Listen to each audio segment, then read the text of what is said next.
Sois glorifié,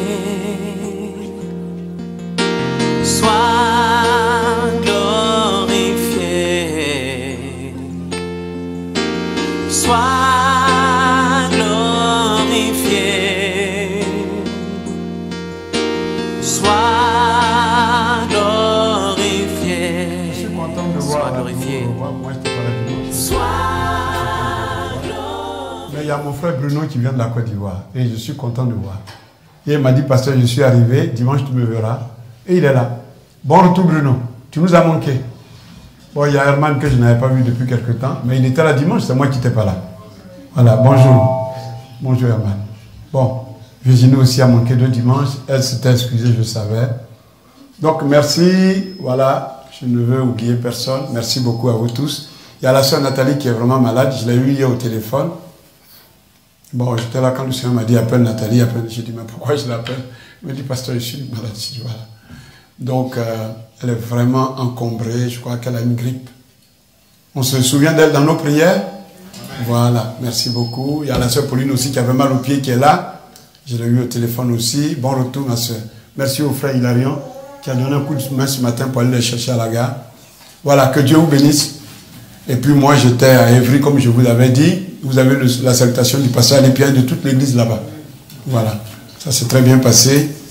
J'ai été accompagné par la famille Vitalis et puis le frère Vincent qui était venu pour qu'on vienne d'habitude. Il a oublié que j'avais dit que j'allais à Évry, donc on a continué sur Évry quoi. Parce que c'était tard pour qu'ils prennent les transports. Voilà. Donc, je suis content d'être là. Moi, je suis tellement jaloux de cette œuvre-là que les invitations, je n'en veux pas, mais on ne peut pas faire autrement. Si on ne va pas ailleurs, l'église ne sera pas connue aussi. Voilà. Sur ce, nous allons passer donc... Oui, les enfants. Mais ils n'ont pas eu même une semaine de vacances, les enfants. Ils n'ont rien eu, hein.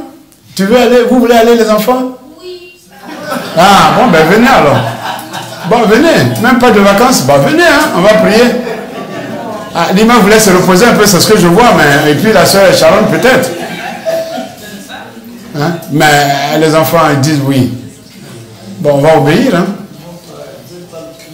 Ils ne veulent pas louper un coup. Surtout que celui-là, il a étudié hier. Voilà, donc il veut démontrer qu'il a étudié. Voilà. Bon, ah oui, mais il y a quand même du monde. Bon, ça va alors. Bon.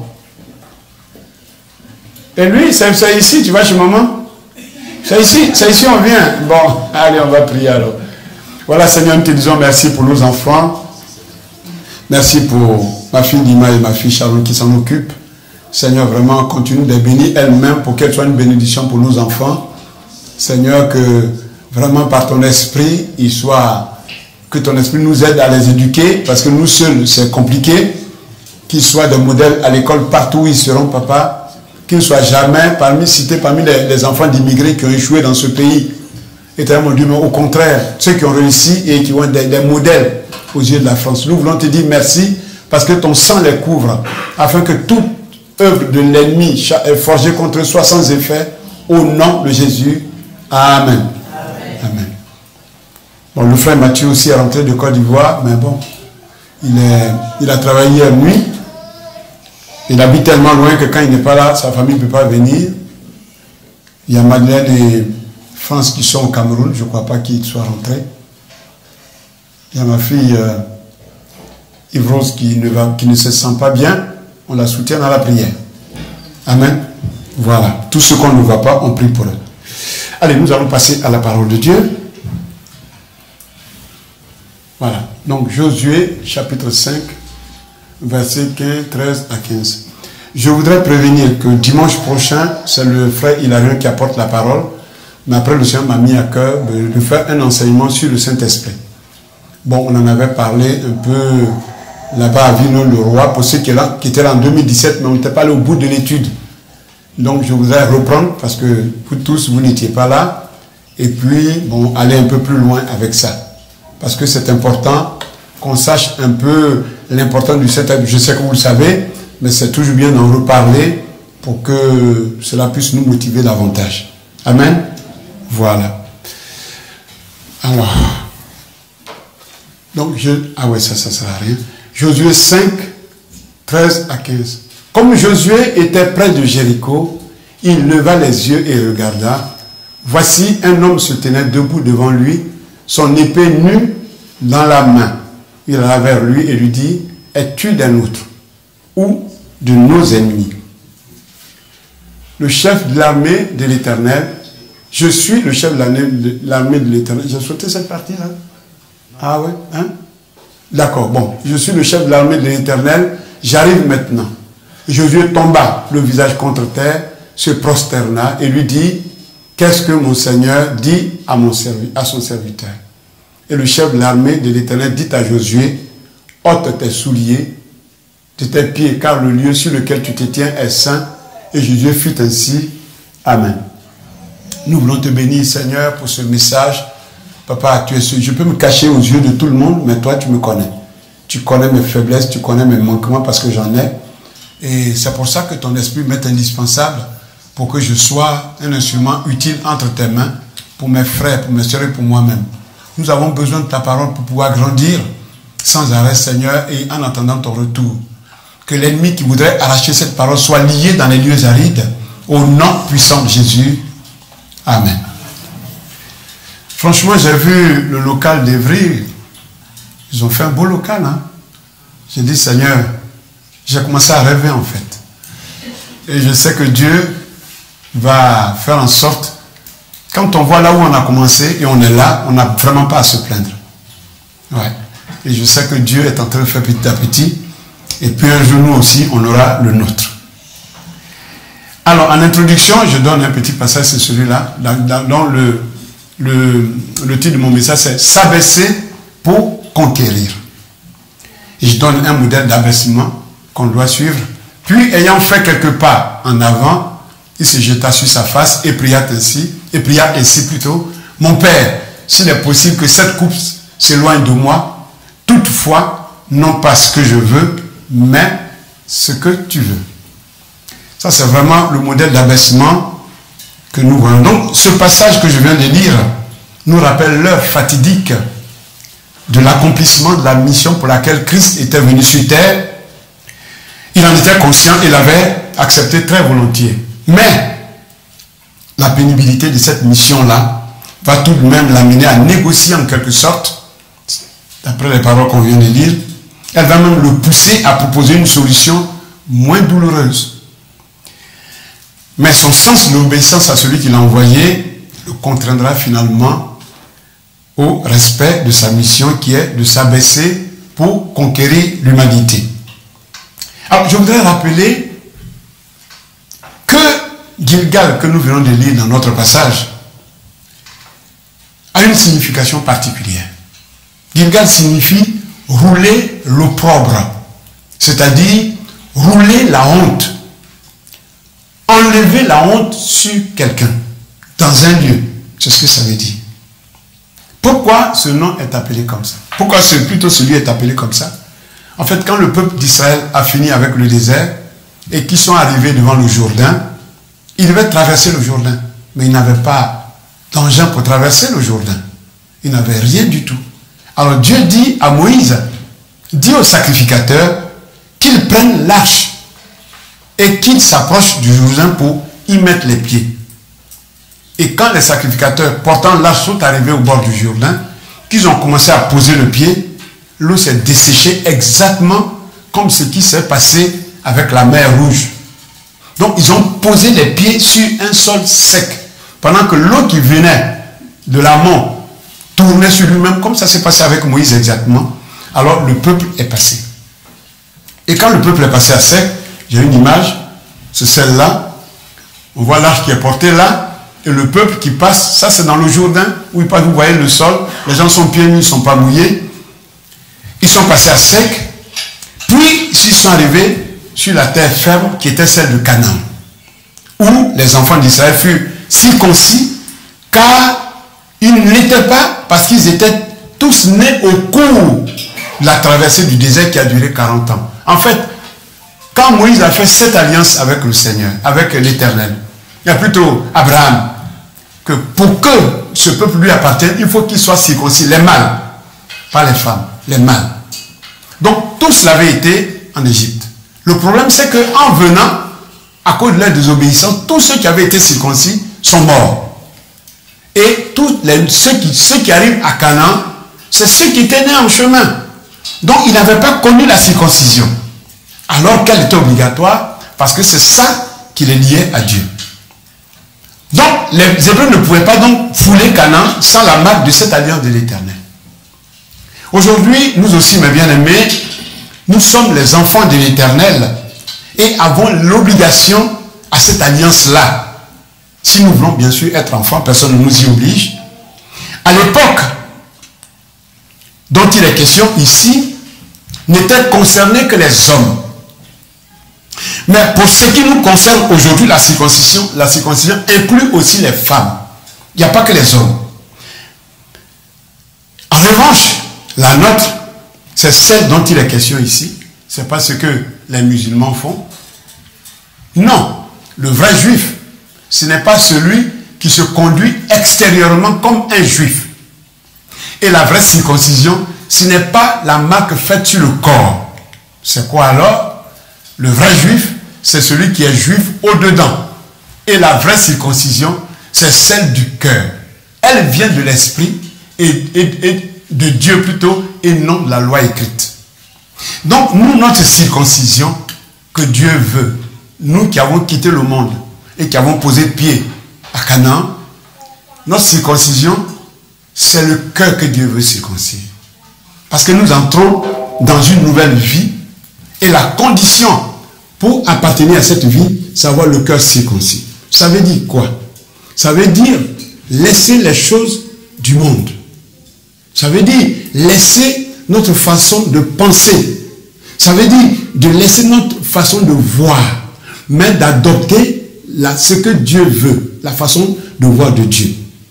C'est ce que Dieu veut. Donc nous aussi, étant dans cette église, ayant dit oui à Jésus, nous avons mis pied sur Canaan. Canaan qui est la terre promise, qui est pour nous le paradis. Mais pour y rester, pour que Dieu soit content de nous, il faut la circoncision du cœur. Donc après la circoncision, ce fut la Pâque. La Pâque ne pouvait pas avoir lieu sans la circoncision. Cérémonie durant laquelle les Juifs mangeaient pour la première fois la vraie nourriture que la manne. Parce qu'ils n'avaient mangé que la manne. Bon, Dieu avait donné un peu de caille parce qu'ils se plaignaient pour les viandes, mais ils n'ont mangé que la manne. Et c'est là, cet endroit, après avoir traversé le Jourdain, qu'ils vont manger du blé. Et qui vont manger la nourriture de cette terre-là, du Canaan. C'est par ces deux événements principaux, donc, la circoncision et la Pâque, que l'Éternel avait décidé d'effacer leur opprobre, d'effacer leur humiliation, d'effacer leur honte qu'ils avaient portée jusqu'à ce jour. Il roulait ainsi l'opprobre du dessus de ses enfants, d'où le nom Gilgal donné par l'Éternel à ce lieu où ils ont été circoncis. C'est-à-dire, à partir d'aujourd'hui, toute la honte que vous avez connue dans le désert, toutes les humiliations, tout ce que vous avez subi, je roule ça du dessus de vous, pour que vous puissiez entrer dans ma gloire. Oui, mes bien-aimés, frères et sœurs, le jour où nous avons donc accepté de donner notre vie à Dieu, nous en avons accepté la condition principale qui est la circoncision de notre cœur. Et en retour, le Seigneur nous a donné la nouvelle nourriture de notre âme pour la terre promise qui est la parole de Dieu, mais aussi la Sainte Seine qu'on vient de prendre ce matin. Ça, c'est la nourriture. Le blé et les fruits qu'ils ont mangés, ça, c'est notre blé et notre nourriture.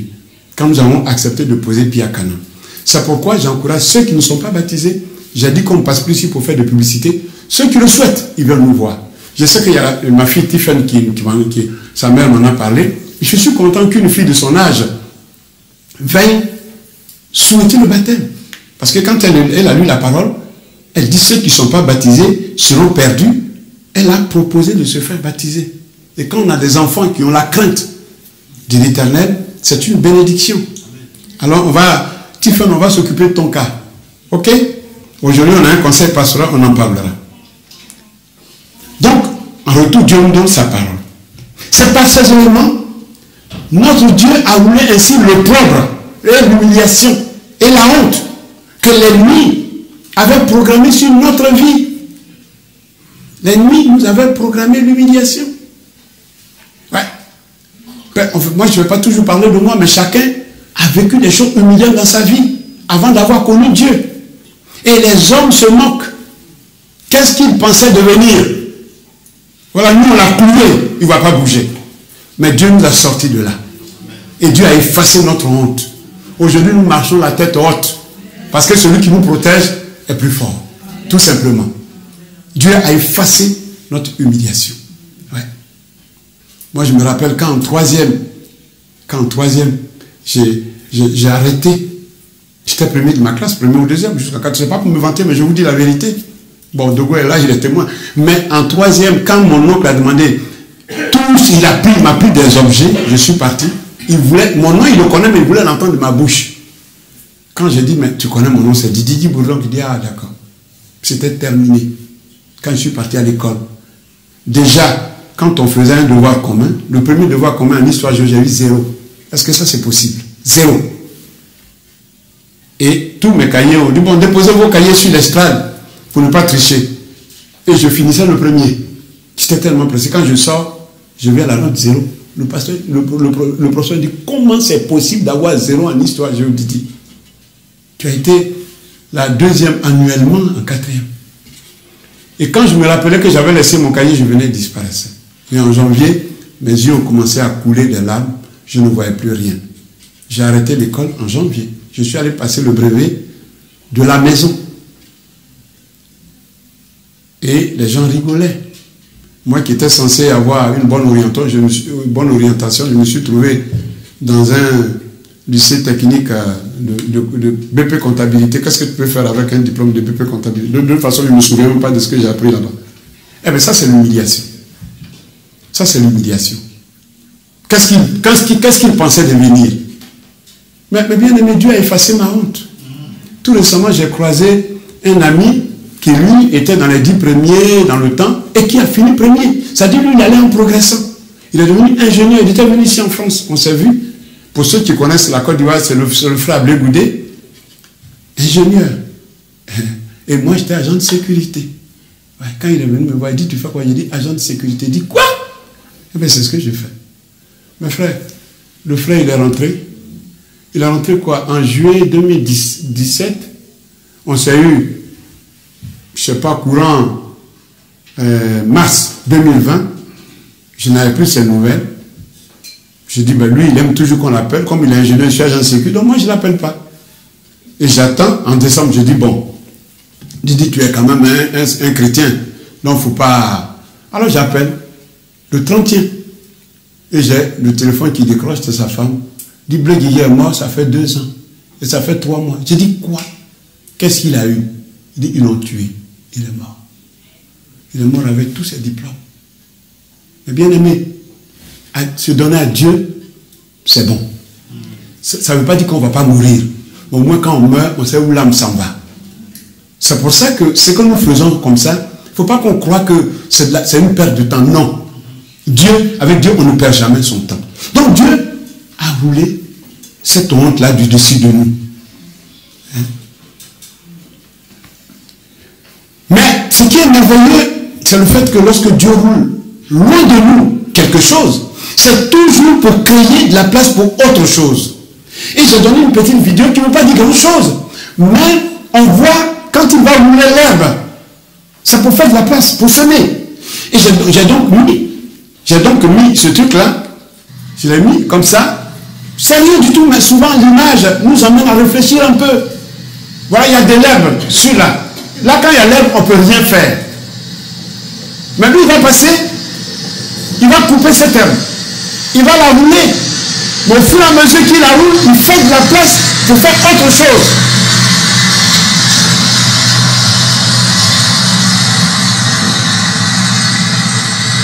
Il va s'arrêter, il va rendre l'herbe qu'il a roulée.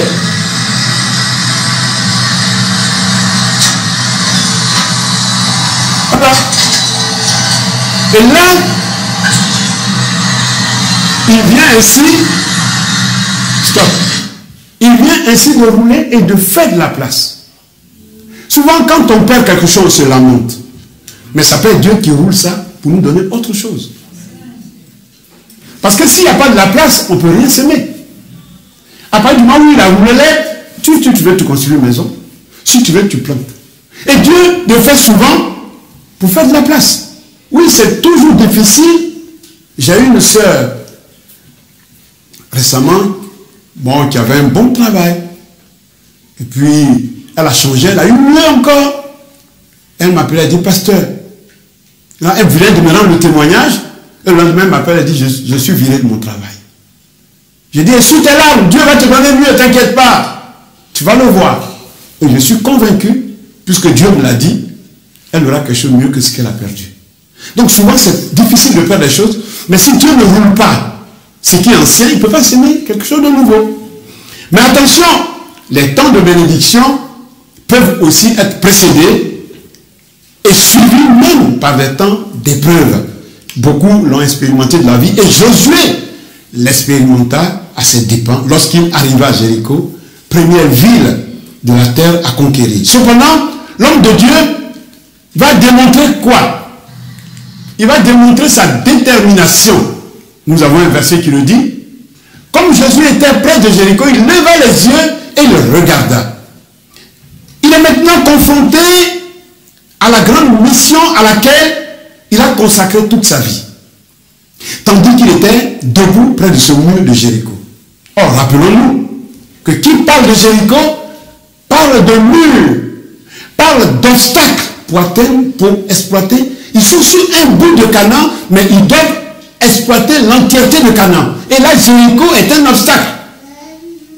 Ayant pour mission donc de les empêcher de conquérir Jéricho. Jéricho, la première ville, Jéricho, le passage obligatoire pour atteindre Canaan, tout Canaan, Canaan, la terre promise où coule le lait et le miel, Canaan, le but final. Voici Jéricho se dresse pour dire, tu ne passes pas. Donc, devant de tels obstacles, à quoi pouvait penser Josué? Nous ne pouvons pas le savoir. Mais la chose dont nous sommes sûrs, cependant, c'est qu'il n'a pas reculé. Josué ne va pas dire, le mur est trop grand, on ne peut pas passer. Mais il va commencer à regarder ce mur. Et en même temps, lever son regard vers le secours qu'il attend de l'Éternel. J'ai mis une petite image, c'est ça. Josué regarde le mur qui est devant lui. Il faut aller derrière ce mur. Voici les Juifs qui sont là. Et Josué va se placer. Il va regarder le mur. Mais en même temps, il regarde celui duquel viendra le secours. C'est lui qui lui a dit, allons-y. Mais bien aimé, les obstacles peuvent se dresser devant nous. Mais si c'est Dieu qui nous met sur la voie, il dégagera les obstacles pour nous faire passer. C'est lui. C'est pour ça qu'il faut le regarder. Quand on a des obstacles, il faut regarder Dieu. C'est dans ce regard que va se lire la détermination de Josué à franchir cet obstacle.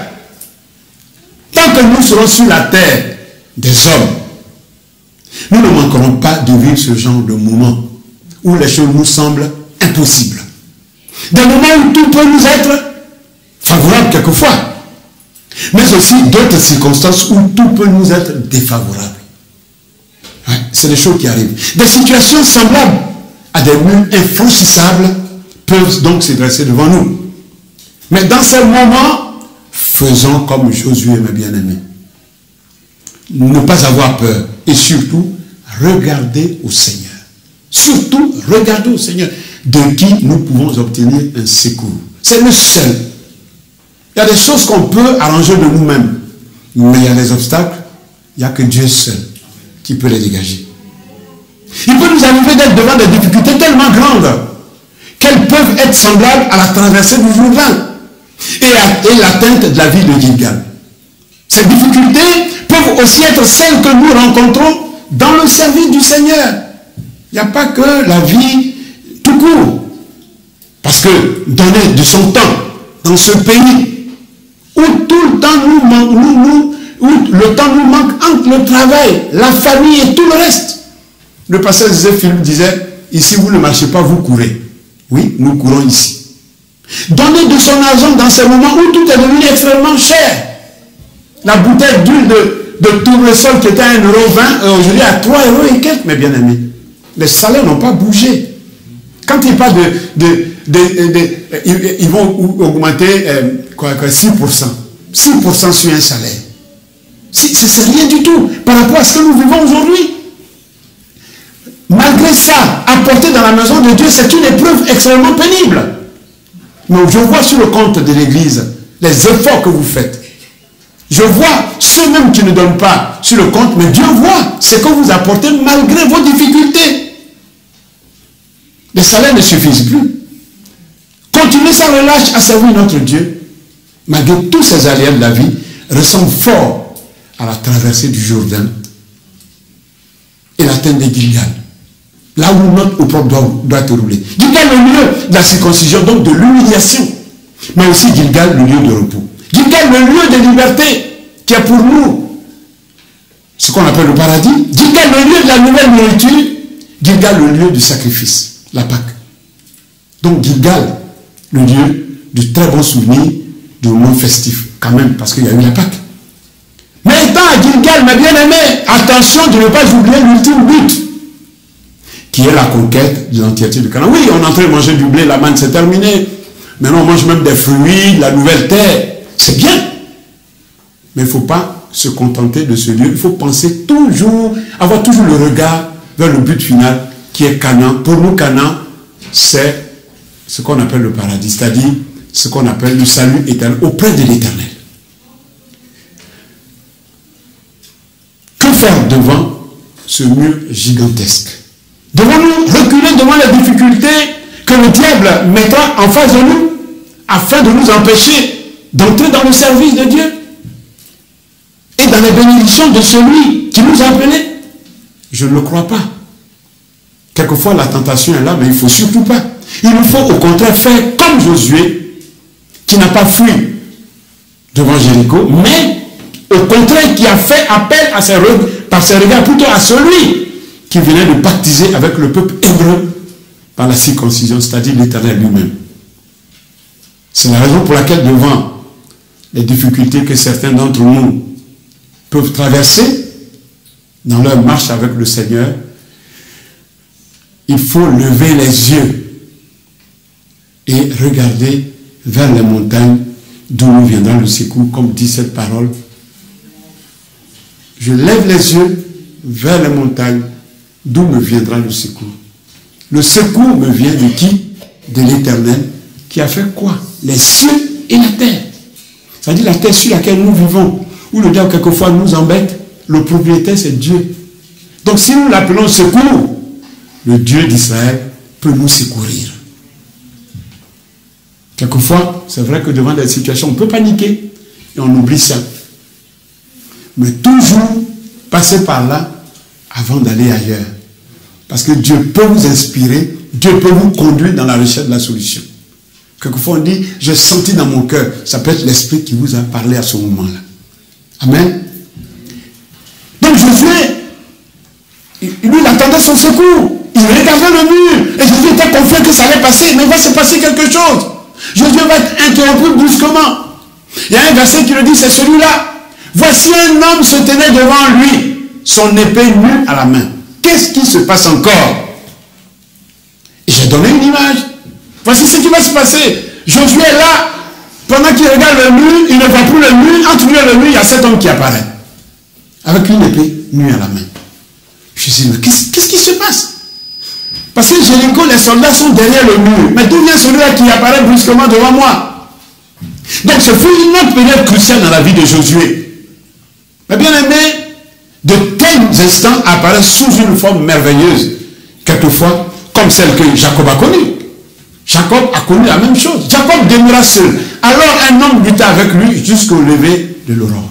Pendant que Jacob était en chemin, il arrive quelque part, la nuit, il avait déjà truandé Esaü, son grand frère, il allait truander Laban, qui est devenu son beau-père, et Jacob n'arrêtait pas. Et Dieu avait besoin de Jacob. Parce que le nom qu'il avait signifiait voleur. Donc Dieu va le changer. Et ce jour-là, Dieu va l'arrêter pour dire, Jacob, ça suffit.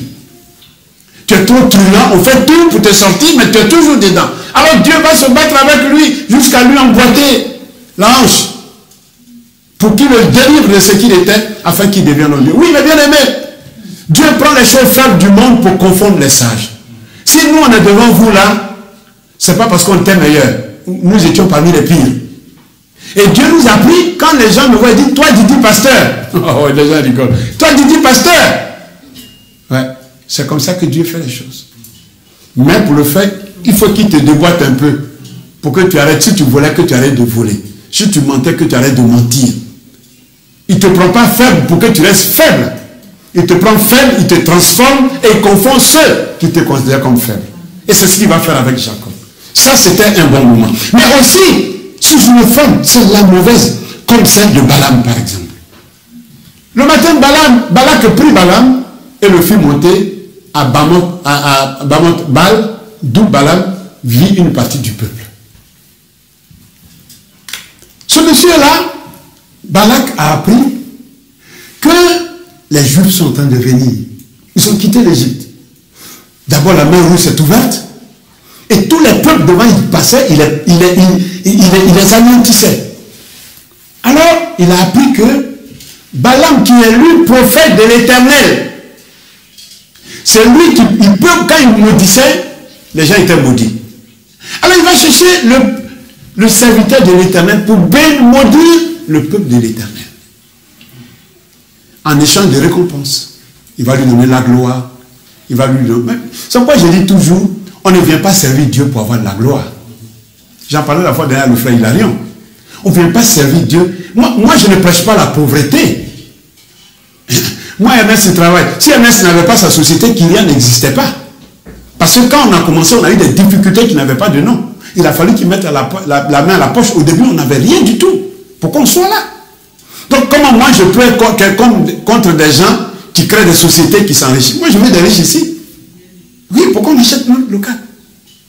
Mon fils me disait, qui est encore footballeur, il joue à la mini, il dit, papa, si je signe un bon contrat, j'achète le local. J'ai dit, dépêche-toi pour signer parce qu'on a... Ouais, dépêche-toi. Maintenant, Ernest, on le met en repos. Dépêche-toi. Hein? Mais moi, je ne suis pas contre la richesse. Mais je dis qu'on ne vient pas servir Dieu pour s'enrichir. Si tu veux t'enrichir, va travailler. On sent, quand Dieu t'appelle, c'est pour prendre le peu que tu as. Dieu ne t'appelle pas, ce que Dieu te donne, c'est sa force spirituelle. Mais comme Dieu ne veut pas que tu ailles mendier parce que tu vas souiller son nom, il prend soin de toi. Maintenant, Dieu, il a enrichi Salomon, mais c'est quoi l'expérience qui a été tirée? Salomon a été le plus mauvais riche. Il a plus 1000 concubines, il ne savait pas quoi faire de son argent. Donc, Dieu peut enrichir qui il veut, mais on ne vient pas servir Dieu pour s'enrichir, c'est faux. C'est faux. Et c'est ce que Balaam il a voulu faire. Il allait voir Balak parce qu'on lui a promis des richesses et la gloire. Quand on sert Dieu, même s'il y a des malades qui sont guéris, c'est la gloire de l'Éternel, ce n'est pas pour nous. C'est la gloire de l'Éternel. Puisque moi, je suis qui pour guérir quelqu'un d'autre. Si l'Esprit de Dieu ne passe pas par moi pour guérir. C'est ça. Et c'est ce qu'il a voulu faire. Maintenant, le problème, c'est qu'il monte sur la côte, on lui montre le peuple qui va maudire. Il dit, mais mince, c'est Israël. Mais moi, je suis de ce peuple. D'abord, avant qu'il ne parte, Dieu lui a dit, ne va pas. Ne va pas. Bon, et les gens qu'on envoie, ils disent, bon, attendez, parce que Dieu dit, ne va pas, je vais encore le consulter. Quand Dieu te dit de ne pas faire quelque chose, que tu viens pour plaider, il dit, va faire. Il t'a déjà dit, ne fais pas, c'est clair. Mais comme toi, c'est pas ce que tu veux, tu dis que tu vas encore prier. Donc quand il devait prier, Dieu dit, bon, il faut partir. Et souvent, c'est ce qu'on appelle la volonté permissive de Dieu. Et celle-là, il ne faut pas la rechercher. Ce qu'on doit rechercher, c'est la volonté parfaite de Dieu.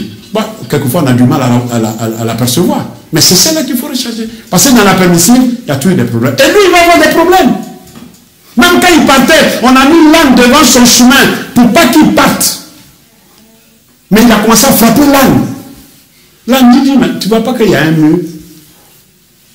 Moi, je ne vois pas le mur. Alors, il va tout faire. Bon, Dieu va se révéler à lui pour dire, là-bas, je t'avais dit de ne pas partir, mais comme tu veux partir, vas-y. Mais attention, ne maudis pas le peuple. Et donc, il arrive là-bas, il voit le peuple, et c'est ce que Dieu lui avait dit. Il a finalement renoncé à ça. Donc, on peut faire de mauvaises rencontres comme ça. Il a été contrarié, il a dû abandonner. Donc, quoi qu'il en soit, ce genre de moment, mes bien-aimés, vous le faites soudainement dans votre cheminement. Comme là, ce que notre frère, l'autre il a vu là, ça vous freine. Il a sa lance, il veut attaquer Jéricho, mais il voit l'ange, il est bloqué. Il est bloqué. Des interruptions soudaines qui peuvent être donc des privilèges quelquefois. Et là, on va voir que c'est un privilège. Soit pour nous orienter sur une nouvelle ligne de bénédiction et puis de force accrue, soit nous faire dériver sur la voie du garage de l'inaction et de l'inutilité. On peut faire des rencontres. Moi, je vais vous dire une chose. Les gens qui vont tout souvent sur le YouTube, sur les Facebook, écoutez-moi bien. Écoutez-moi très bien. Nous sommes dans ce monde, nous avons le droit de nous informer. Hier, j'ai écouté un témoignage. Regardez la rencontre avec cet homme. Hier, j'ai écouté, quelqu'un m'a envoyé une vidéo. Moi, je ne regarde jamais ces choses. Mais j'ai dit, bon, je m'ennuie un peu, j'ai dit, je vais voir de quoi il s'agit. Ah, c'est une femme qui raconte qu'elle était chez elle, qu'elle entend des voix. Et elle se lavait, elle a entendu les voix qui étaient fortes. Elle allait dans sa chambre pour prier. Et quand elle allait prier, il y a un ange qui est descendu et qui l'a prise par la main. Comme ça, tranquillement. Tranquillement. L'ange l'a prise par la main. Alors j'ai dit, je vais voir jusqu'où elle va. Et là, il a conduit jusqu'à l'entrée du lieu de tourment. Non, pour le moment, ce n'est pas l'enfer, hein, précis, c'est le lieu du tourment. Ok. Mais elle n'avait pas le droit d'accéder. Donc, et puis, c'est Jésus qui est venu. Et Jésus l'a prise par la main. Et il souriait, Jésus l'a prise. J'ai arrêté en même temps la vidéo. Parce que quand on rencontre Jésus, là, ça ne se passe pas comme ça. Vous avez vu quand Paul a rencontré Jésus, qu'est-ce qui s'est passé? Je vais vous lire Daniel tout à l'heure. Quand Daniel a rencontré l'Éternel, même les gens qui étaient là ne voyaient pas. Mais les bruits qu'ils entendaient, ils ont fui pour se cacher. Daniel était par terre. Je crois que Dieu peut faire, mais quand je vois quelqu'un qui témoigne comme ça, comme si c'est Didi la croisée, et puis voilà, j'ai dit franchement. Et c'est ça que les gens écoutent à longueur de journée.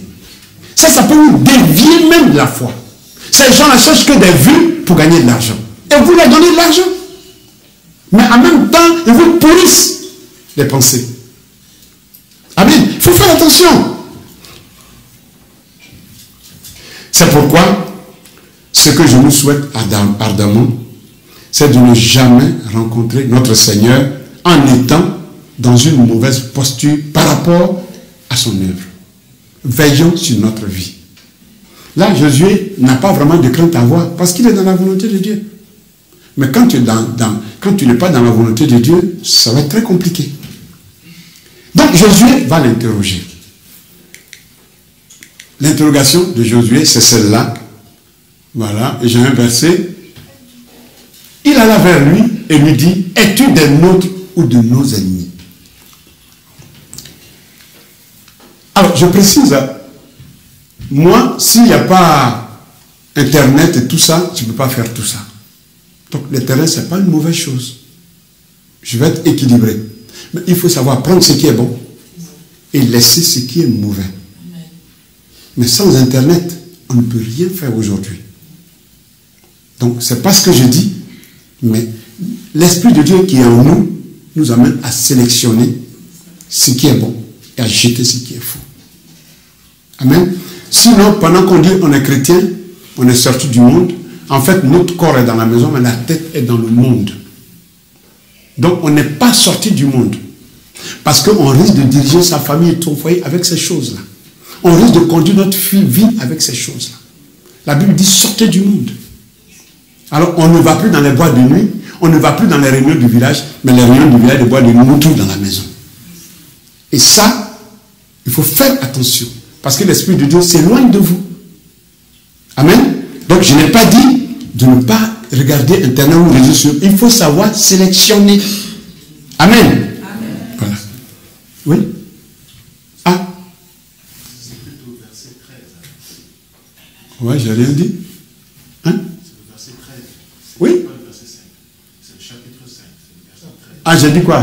J'ai dit verset 13. Qu'est-ce que j'ai dit? C'est qui est marqué là, verset 5. Hein? Ah, non, non. Verset 13. Oh non, je me suis trompé. Je devais même pas. Moi, quand c'est le même passage, je ne mets même pas les chapitres. Parce que c'est le même chapitre, dont le 5 ne devait pas exister. C'est juste verset 13. C'est-à-dire la dernière partie du verset. Hein? Voilà, merci Jean. Donc, il va voir, il va lui dire, mais est-ce que toi, vous voyez, il n'a même pas peur. Il demande, est-ce que toi, tu es dans notre camp, nous qui voulons pour le Canaan, ou bien tu es de l'autre côté? C'est-à-dire, on le voit Jésus comme un homme totalement voué à la cause de l'Éternel, ne voit que deux grandes catégories de causes. Deux causes. C'est-à-dire les nôtres et les autres. Il n'y a pas au milieu. En effet, il y a un prince qui œuvre et qui est notre adversaire. et celui-là qui combat. C'est pourquoi il demande, est-ce que tu es celui qui nous combat? Et ce prince, le voici ce que la Bible dit de lui. Vous étiez morts par vos offenses et par vos péchés, dans lesquels vous marchiez autrefois. Selon le train de ce monde, selon le prince de la puissance de l'air, l'esprit, qui agit maintenant dans les fils de la rébellion. Donc Jésus demande si c'est, il vient d'ici. Il demande si c'est là ou bien de l'autre côté. C'est ce qu'il veut savoir. Et de ce côté, l'autre passage, là, les deux côtés, c'est ça. Vous, petits enfants, vous êtes de Dieu. Et vous les avez vaincus. Parce que celui qui est en vous est plus grand que celui qui est dans le monde. Donc Jésus demande si l'ange, celui qui est devant lui là, si c'est un ange, si il vient d'ici, c'est un ange. S'il vient du premier verset qu'on a vu, c'est un démon. Donc il demande de quel côté tu es, on va engager le combat. Parce que moi j'ai l'Éternel avec moi. Je n'ai pas peur. C'est la raison pour laquelle il nous serait bien profitable, mes bien-aimés, de poser cette même question. Es-tu des nôtres ou de nos ennemis pour chaque nouvelle difficulté qui peut se dresser devant nous? On doit tout lui demander à Dieu. Parce que Dieu peut nous envoyer une épreuve qui vient de lui. Paul demandait, Seigneur, je souffre dans mon corps, enlève-moi. Il a dit, non, ça c'est moi qui ai mis dans ton corps. Donc on peut recevoir quelque chose qui n'est pas forcément bien à nos yeux, mais qui peut venir de Dieu. Donc c'est toujours bien, avant de chasser, de voir si c'est Dieu qui a mis ça là, ou bien si c'est le diable. Amen. Sinon, on risque de chasser ce que Dieu a mis et se dresser contre Dieu. Et donc l'homme va répondre. Sa réponse c'est celle-là. Il dit ceci. Il a répondu, non, je suis le chef de l'armée de l'Éternel. Ah, j'arrive maintenant. Mais tu es venu un peu tard quand même. Josué aurait pu dire ça. Donc vous savez, le prince du ciel ne descend jamais pour prendre la place d'un simple soldat dans l'armée. Jamais, dit l'Éternel. Non. Quand lui descend, ça peut être le chef. Un an ne descend pas pour être sous tes ordres. Quand il vient là, c'est pour que tu passes sous ses ordres. C'est ce qu'il dit. Non, je suis le chef de l'armée de l'Éternel. J'arrive. Maintenant, toi, tu n'es qu'un soldat. Non. Maintenant, toi derrière, c'est moi qui conduis. Voilà ce qu'il dit à Josué. Peut-être que Josué, lorsqu'il se tenait devant Jéricho, pensait en tremblant qu'il était le capitaine de cette armée. Mais non. Non, ici, l'ange lui prend le commandement de l'armée. Je vais tout conduire. Le Seigneur Jésus n'est pas le valet de l'église. Non. Mais la tête. C'est pourquoi quand le pasteur Joseph dit souvent, ici on n'adore pas un pasteur, on adore Dieu, il a raison. Nous ne sommes que, c'est nous les valets, c'est Christ qui est la tête.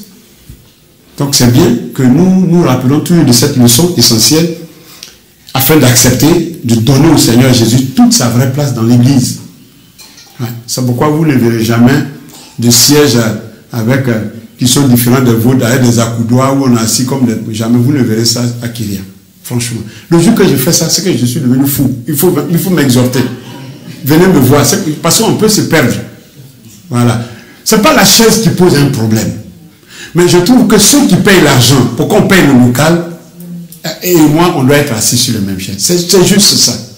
Si tu es sur ta chaise et que le fond de ton cœur est propre, c'est Dieu qui voit. Mais souvent, ces gestes-là dérivent de quelque chose. Voilà. C'est pourquoi moi, je dis ça, je ne veux pas voir ça. Voilà. Si vous avez chaise en bois, moi, je veux chaise en bois. Si vous avez, le jour que vous nous voyez sur des fauteuils dorés, c'est que vous aussi, chacun est assis sur un fauteuil doré. Mais on va manquer de place après. Donc, c'est ça. Il faut que Jésus soit toujours à la première place. Mais si on croit que Jésus est à la première place, on ne vient pas en retard. Excusez-moi, je ne suis pas en train de désigner quelqu'un en particulier. Mais ça dépend des circonstances dans lesquelles les gens se déplacent. Moi, j'ai une voiture, c'est plus facile que ceux qui prennent les transports. Ça, je peux le comprendre. Mais c'est dans mon devoir de vous exhorter. Si on sait que c'est Jésus qui est là, qui est le chef ici, de la même manière qu'on se lève pour aller au travail, et puis on n'est pas en retard, on fait pareil pour venir. Sinon, j'ai trouvé le frère Hilarion, c'est lui qui faisait le ménage dans le couloir. Parce que je n'étais pas ici ce week-end. C'est lui qui nettoie là. C'est pas mauvais qu'il le fasse. Mais il y a un service de ménage quand même. Voilà. Donc, normalement, quand on arrive, chacun a son poste. Pas parce que nous, on est forcément plus grand, mais chacun a quand même son poste. Moi, je le fais. Ça ne me dit rien du tout. Moi, je l'ai toujours fait. Mais je vais dire qu'il faudrait que chacun prenne les choses de Dieu au sérieux. Si on dit que c'est Jésus qui est le chef ici, il faudrait qu'on prenne les choses de Dieu au sérieux. Il y a des gens qui arrivent vite, mais souvent, ils ont du mal pour se garer. Ça aussi, on le comprend. Hein, c'est pour ça que quand vous devez prier pour que Dieu vous donne une place, si vous priez, si vous faites ça, vous allez voir que ça sera plus facile. Mais s'il vous plaît, moi, Didier, je ne suis rien ici, c'est Dieu qui est le chef ici. Moi, je suis arrivé ici à 9h10 ce matin. Donc, et c'est comme ça tous les matins. Donc, il faut qu'on fasse un effort. Si on pense que c'est Jésus qui est le chef, quand le chef est là, on ne vient pas en retard. Hein, vous êtes d'accord avec moi? Hein, voilà. Je ne vous offense pas, mais je vous rappelle un peu comment on fait les choses. Parce que Dieu regarde à tout ça. Dieu regarde à tout ça.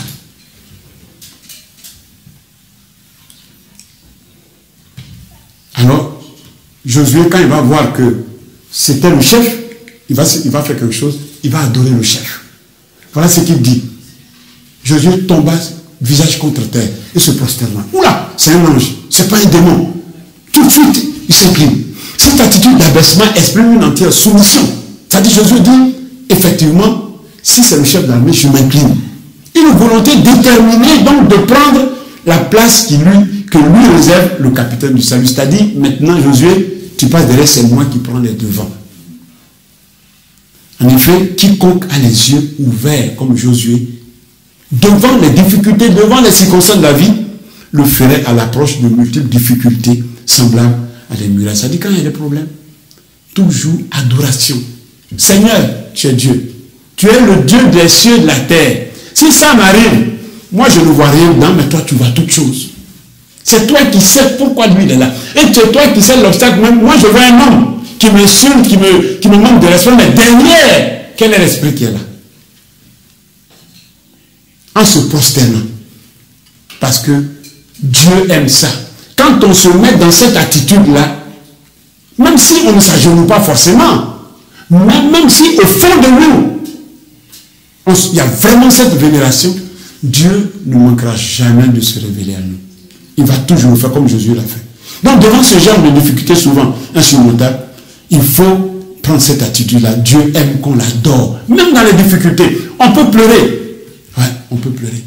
Le jour qu'on m'a dit que mon petit frère est décédé, vous savez, on n'est que deux de ma mère.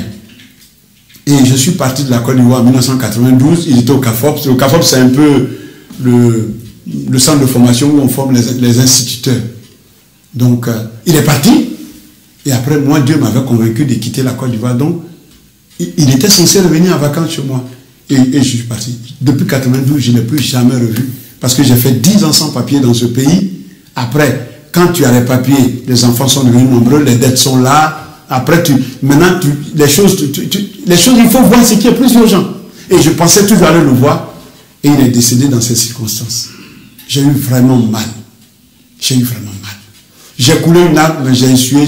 Sa femme m'a appelé, j'ai dit, arrêtez de, c'est moi qui j'ai dit, arrêtez de pleurer. Arrêtez de pleurer. Il est auprès du Seigneur. Je vais si on pleure, qu'est-ce que ça va changer? Oui, c'est vrai que c'est une séparation.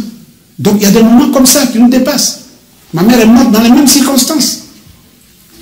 Donc ce sont des choses trop difficiles. C'est pourquoi aujourd'hui je ne cours plus pour aller encore voir mon père est mort, je n'avais pas de papier. Ma mère est morte, je n'avais pas de papier. Mon petit frère est mort, il avait papier, j'avais papier, mais j'étais en train de gérer pour partir. Ils sont tous partis. Je fais faire quoi en Côte d'Ivoire aujourd'hui? Je ne sais plus trop. Il y a des moments comme ça qui vous marquent. Il y a des jours où je suis seul, je parle. Je dis ma mère a souffert pour moi, elle n'a rien eu de moi. Et ça fait mal. Mais dans ces circonstances, qu'est-ce qu'on fait? On rend gloire à Dieu. C'est lui qui sait pourquoi il a pris à ce moment. C'est lui qui sait toutes choses. Voilà. Peut-être s'il était parti en ce moment, il me serait arrivé des choses, je n'en sais rien. Donc, dans les difficultés, nous sommes des humains. Personne ne peut dire pourquoi tu es triste dans une difficulté. Mais après, tu dis, Satan, arrière de moi, sois glorifié Dieu. Parce que tu sais, toi qui fais toutes choses. C'est toi qui permets toutes choses. Si ça m'arrive, toi tu sais pourquoi ça m'arrive. Je te fais confiance. Et Dieu, il aime ça. Il aime ça. Et c'est ce que Jésus a fait. C'est ce que Jésus a fait. Alors, quand il a dit, il s'est prosterné, il pose une question. Voilà, le voici, il se prosterne là, devant l'ange. Il est vraiment dans une attitude d'adoration. Il dit, excuse-moi, j'ai cru que c'était un autre esprit, mais c'est toi le patron. Il s'incline. Et il va poser une question à l'ange. Il lui dit, mais qu'est-ce que mon Seigneur dit à son serviteur? Ça dit, maintenant que tu es venu, certainement que tu as un ordre de mission. Quel est l'ordre de mission que tu me donnes? Donc par cette question, Josué recherche la volonté de Dieu devant cette situation qui le dépasse. Il recherche la volonté de Dieu. N'oublions pas qu'avant lui, Abraham s'était prosterné en tombant sur sa face pour entendre la voix de Dieu. Lorsqu'il avait cette difficulté, Abraham n'avait pas d'enfant. Et Abraham tomba sur sa face et Dieu lui parla en disant, voici mon alliance que je fais avec toi. Tu deviendras père d'une multitude de nations. Tu dis que tu n'as pas d'enfants, tu te lamentes. Mais moi, je te dis que tu vas avoir plus que des enfants. On ne t'appellera plus Abraham. Abraham, mais ton nom sera Abraham. Car je te rends père d'une multitude de nations. Donc, devant des situations comme ça, souvent on interroge le Seigneur, on ne comprend pas. C'est toujours bien de parler à Dieu. C'est bien de prier. Mais toujours parler à Dieu, parce que Dieu peut nous parler, nous orienter de comment on va se comporter devant la situation. C'est toujours bien de le faire. Puis ce fut aussi le cas de Daniel. J'avais parlé du cas de Daniel tout à l'heure. J'entendis le son de ses paroles. Et comme j'entendais le son de ses paroles, je tombais frappé d'étourdissement. La face. Regardez quelqu'un qui raconte Dieu. Il est tombé étourdi. C'est ça, la femme dit oui, Jésus est venu, elle m'a pris par la main, et puis bon, les deux se baladaient, quoi. Et voici, une main me toucha et secouait mes genoux et mes mains. Puis il me dit, Daniel, homme bien-aimé, sois attentif aux paroles que je vais te dire. Et tiens-toi debout à la place où tu es. Car maintenant, qu'est-ce que j'ai fait? J'ai sauté quelque chose? Ah, j'ai sauté quelque chose. Bon. Lorsqu'il m'eut ainsi parlé, je m'étais debout en tremblant. La rencontre avec Dieu, c'est toujours un événement. Et là, on voit Daniel. Daniel aussi. Qu'est-ce qui s'est passé? C'est que Dieu vient voir Daniel pour lui annoncer qu'il va punir celui qui est venu châtier son peuple. Daniel va prendre donc une semaine de jeûne et prière parce qu'il cherchait, devant cette situation, comme Habakkuk, il cherchait une solution par rapport à ce que Dieu allait dire. Et donc, pendant ces moments de jeûne, Dieu va venir pour lui parler. Parce que ces moments étaient plus propices pour attendre la voix de Dieu. Parce que la chair est affaiblie. On a les yeux tournés vers l'éternel. Ça nous rend forcément plus sensibles à la voix de Dieu. Dieu peut nous parler pendant qu'on mange. Ça, je ne suis pas contre. Mais dans le jeûne et la prière, on est plus sensible à la voix de Dieu. Et Daniel va faire une semaine de jeûne et prière pour chercher la volonté de Dieu. Et Dieu va venir. Dieu va venir. Et il va lui parler. C'est là il va lui dire, il va faire de lui son serviteur. Il va lui dire ce qu'il va faire pour libérer son peuple et tout ça. Donc, lorsque nous nous retrouvons courbés devant l'Éternel, mes bien-aimés, soit dans le jeûne, soit dans la prière, soit dans la lecture de la parole de Dieu, c'est parce que nous voulons entendre la voix de Dieu afin de faire sa volonté. Alors, je vous encourage à le faire si notre temps le permet, parce qu'aujourd'hui, c'est difficile d'avoir du temps. Et lorsqu'on arrive donc à prendre ce genre de moment devant le Seigneur, nous prions, c'est vrai, mais il est aussi bien de se taire quelquefois pour voir si Dieu peut nous parler. On prie, on prie, on prie, on prie, on parle à Dieu. Il faut chercher à voir si Dieu nous répond. C'est pourquoi il faut être dans une attitude où on est sensible à la voix de Dieu.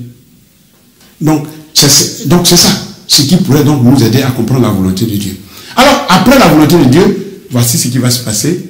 Josué va se mettre dans la soumission. Et il dit dans ce verset, il dit, et le chef de l'armée de l'Éternel dit à Josué, puisqu'il a posé la question, il répond, ôte tes souliers de tes pieds, car le lieu sur lequel tu te tiens est saint. Et Josué donc fit ainsi. Et je crois que j'ai une image où Josué, il le fait, il sort ses souliers, voilà, il cherche ses tués, et là, il est là. Ce sont des images pour représenter, c'est pas Josué lui-même, voilà.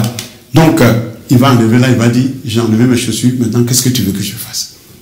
Mais bien aimé, tout lieu où nous invitons notre Seigneur à élire domicile doit être saint. Que ce soit l'église, que ce soit notre maison, que ce soit notre bureau. Si nous voulons que Dieu élise domicile, que ce soit notre propre corps, Dieu veut que ce soit saint. Dieu ne vient jamais, il ne viendra jamais dans un endroit qui est souillé. Parce que lui-même est saint. Habakkuk pourrait dire que tes yeux sont trop purs pour voir l'iniquité. Donc il faut qu'on fasse attention. Ouais. Il faut qu'on fasse attention. L'église c'est plus facile. Mais notre maison c'est plus compliqué. Qu'est-ce qu'on regarde dans nos chambres? Qu'est-ce qu'on regarde dans les toilettes? Qu'est-ce qu'on fait dans notre maison? Notre corps, ça l'est encore davantage. Où nous trimballons notre corps. Ça, quand on invite Dieu dans un lieu, Dieu veut que le lieu soit saint. Dieu n'habite jamais un lieu qui n'est pas saint. À bon entendeur, salut. Donc, enlever ses chaussures correspond approximativement enlever son couvre-chef, c'est-à-dire le chapeau, de nos jours. Et cette façon de faire s'appelle s'abaisser pour conquérir. S'abaisser pour conquérir des richesses de ce monde, la gloire de ce monde. Si Dieu veut nous les donner, pourquoi pas? Pourquoi pas? Moi, je vous ai dit, j'ai une fois tenté de jouer au loto comme ça, j'étais tenté. Hein. Pourtant, je savais que je n'allais pas gagner. Mais quand j'ai vu 200 millions, j'ai dit, oh là là, Didi, si Dieu ne veut pas que tu gagnes, tu ne gagneras pas. Mais il faut essayer. J'étais pasteur quand j'ai joué. Voilà, j'ai joué, je n'ai rien eu. Je ne sais pas. Même quand je prends le numéro de téléphone, tous les numéros ne suivent jamais. Tout est mélangé, 60, 50, 40. Je n'ai jamais, comme les gens peuvent avoir 30, 45, jamais. Donc, j'ai fait le loto. Même, je n'ai même pas eu un chiffre qui était bon. Tout était mauvais. J'ai mis à la poubelle. Je suis parti. Donc, Dieu peut nous enrichir si le souhait. Mais l'abaissement que l'Éternel nous demande, c'est la circoncision du cœur, qui est vraiment le moteur de notre vie. Si notre cœur n'est pas circoncis, on va faire des efforts qui nous dépassent pour plaire à Dieu. C'est pour ça que Dieu, il demande, parce que le cœur, c'est le gouvernail dont Dieu se sert pour nous diriger. C'est pourquoi lui-même dit ceci dans ce verset. Il dit ceci, garde ton cœur plus que toute autre chose. Car de lui vient source la vie. Donc quand on va sur YouTube, on va sur Facebook, on va sur ces choses, il faut qu'on fasse attention, parce qu'on empoisonne le cœur. Et quand on empoisonne le cœur, on empoisonne la vie qui en découle. Que Dieu vous bénisse. C'est ça. Je veux te rendre toute la gloire, toi qui es l'alpha et l'oméga. Voilà, Seigneur, j'ai apporté ce que tu as mis sur mon cœur avec l'instrument que je suis. Certainement que j'aurais pu dire des choses que je n'ai pas pu dire. Peut-être que j'en ai dit trop. C'est à toi de tout ajuster pour que les cœurs puissent recevoir cette parole de façon potable. Seigneur, ce qui pourrait nous aider à grandir spirituellement. Merci pour ton église, papa. Et merci pour tous tes bienfaits. Je te demande pardon. Aide-nous à circoncire nos cœurs. C'est facile d'en parler, Père. Mais c'est difficile, étant mon Dieu, d'y arriver. Tellement ce monde nous a pénétrés. Papa, je t'en supplie, purifie nos cœurs. Purifie nos cœurs. Parce que c'est ça, c'est ce cœur-là. Une fois il est maîtrisé, c'est lui qui nous permet d'accepter de nous abaisser pour continuer la mission que tu as laissée, celle de gagner l'humanité. Seigneur, s'il te plaît, aide-nous, papa. À ne pas penser qu'à nous et à notre famille, mais à penser à nos voisins, à nos collaborateurs, au monde tout court, Seigneur. Mais pour cela, nous avons besoin de nous abaisser. Mettre vraiment nos priorités de côté. Mettre tout ce qui nous appartient de côté et privilégier ton œuvre. C'est cette façon-là que tu veux que nous puissions nous abaisser. Mais pour cela, il y a besoin, comme tu as fait avec le peuple hébreu, de circoncire nos cœurs. Pour que nos cœurs ne pensent premièrement qu'à toi. On ne peut pas penser qu'à toi toute la journée parce que nous sommes dans un monde qui nous propose tant de choses. Mais ce que nous demandons, c'est que cette circoncision nous permette de sélectionner ce qui est de toi, pour ne pas pourrir la source d'où vient la vie. Je veux vraiment te rendre toute la gloire. C'est au nom de Jésus que j'ai prié. Amen.